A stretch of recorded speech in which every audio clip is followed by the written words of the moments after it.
There are 6 program categories in the Illinois Shines program: small distributed generation, or small DG, large distributed generation, or large DG, traditional community solar, or TCS, community-driven community solar, or CDCS, public schools, and equity-eligible contractor, or EEC. The last 3 categories, CDCS, public schools, and EEC, were established with the passing of the 2021 Climate and Equitable Jobs Act, or CEJA. All categories, excluding small DG, large DG, and public schools, have their contracted capacity allocated by Group A or Group B, which translate to specific utility territories. Group A projects are located in the service territories of Ameren, Mid-American, Mount Carmel, and rural electric cooperatives and municipal utilities located in the MISO service area. Generally, Group A covers central and southern Illinois. Group B projects are located in the service territories of ComEd and rural electric cooperatives and municipal utilities in the PJM service area. Generally, Group B covers northern Illinois and Cook County. I will now go into greater detail on each of these 6 program categories. The small DG category includes projects that are up to and including 25 kW in size by AC nameplate capacity. These projects are behind-the-meter systems on residential, commercial, or industrial properties. For the 2024-25 program year, the small DG category accounts for 18% of the total allocated program capacity. Every project submitted into this category must meet prevailing wage requirements except residential DG projects and projects that serve a house of worship. The large DG category includes projects that are greater than 25 kW in size by AC nameplate capacity. These projects are behind-the-meter systems on residential, commercial, or industrial properties and are often located on businesses with large energy demand. For the 2024-25 program year, the large DG category accounts for 18% of the total allocated program capacity. Every project submitted into this category must meet prevailing wage requirements except residential DG projects and projects that serve a house of worship and are not greater than 100 kW AC. Projects that were on a waitlist as of December 14th, 2021, and those completed before September 15th, 2021, are also exempt from the prevailing wage requirements. For projects that do not fall into one of the exempted project types noted in the small and large DG categories, construction activities, including maintenance, that occur after September 15th, 2021 on all Illinois Shines projects will be submitted to the prevailing wage requirements.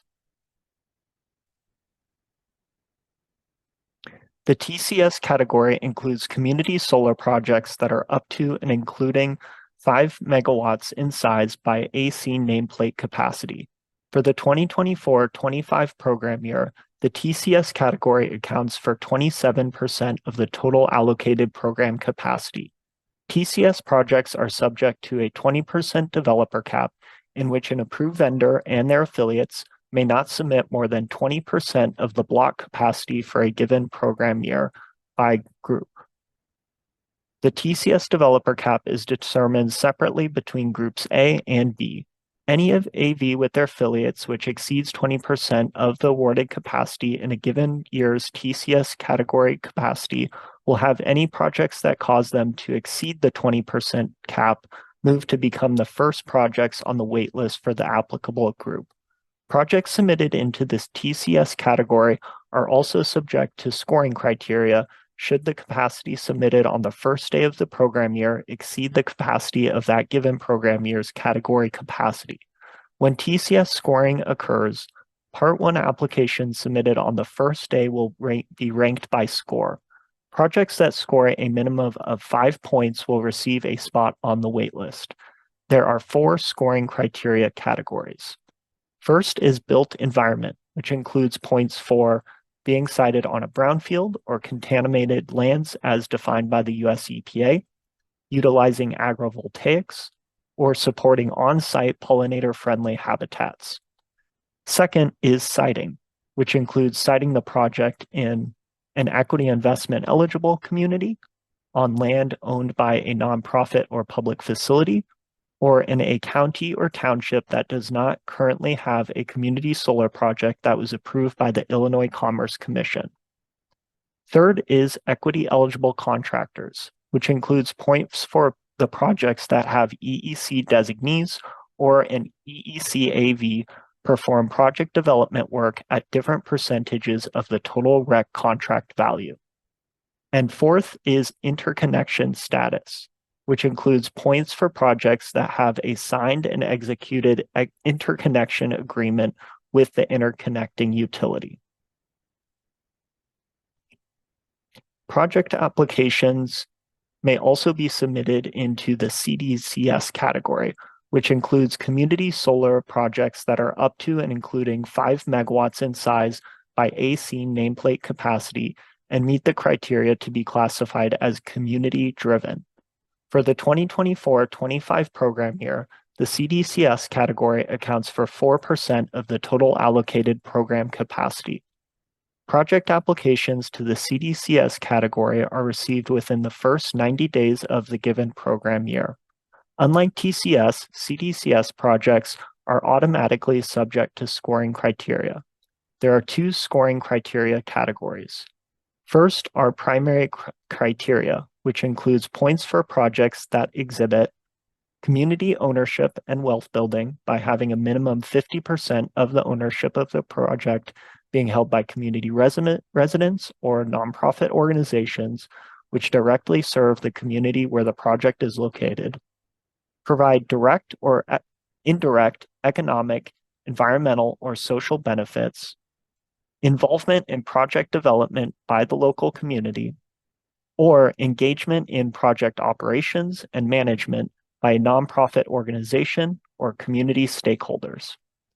Second are the secondary criteria, which includes points for projects that are located in equity investment eligible communities, are not located on green fields, serve local subscribers, have an AC nameplate capacity that does not exceed 500 kW, or are developed entirely by an equity eligible contractor. A minimum of 6 points must be achieved to receive a REC contract in the CDCS category, and a minimum of 10 points must be achieved to be placed on the waitlist. The public schools category includes community solar and distributed generation projects that are up to and including 5 megawatts in size by AC nameplate capacity and are located on public school land. For the 2024-25 program year, the public schools category accounts for 13% of the total allocated program capacity. Public schools are considered K-12 schools under the jurisdiction of or governed by the Illinois State Board of Education.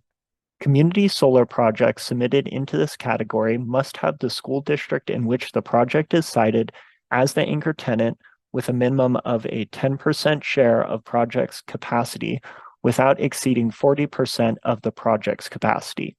These projects must include at least 50% small subscribers. Public school projects will be allocated by group, tier location, and project size, which you can see as a table on the right-hand side of this slide. Public school tiers describe the adequacy of the school district's funding. The lower the tier, the less adequate the funding.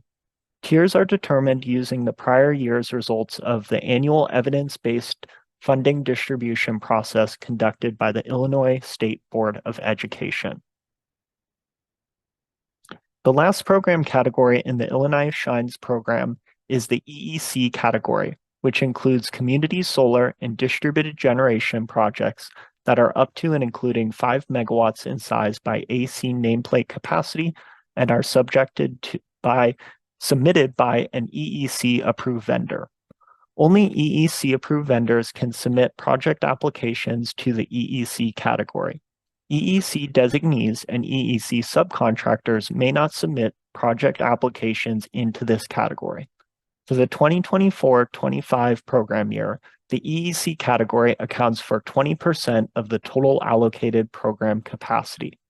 If an AV is submitting a project into the EEC category and that project is $1.5 million or less in REC contract value, they may submit with their Part 1 project application a request for an advance of capital. This request will be subject to scoring criteria, and if approved, will grant up to 50% of the contract value of the project to be advanced to the AV upon Part 1 project application verification. EEC projects are subject to a 20% developer cap, in which an approved vendor and their affiliates may not submit more than 20% of the block capacity for a given program year by group. The EEC developer cap is determined separately between groups A and B. Any AV with their affiliates which exceeds 20% of the awarded capacity in a given year's EEC category capacity will have any projects that cause them to exceed the 20% cap move to become the first projects on the waitlist for the applicable group. While each program category has their own specific REC prices, the EEC category REC prices match those of the small and large DG and TCS categories depending on the project type and size. EEC AVs may submit project applications in other program categories.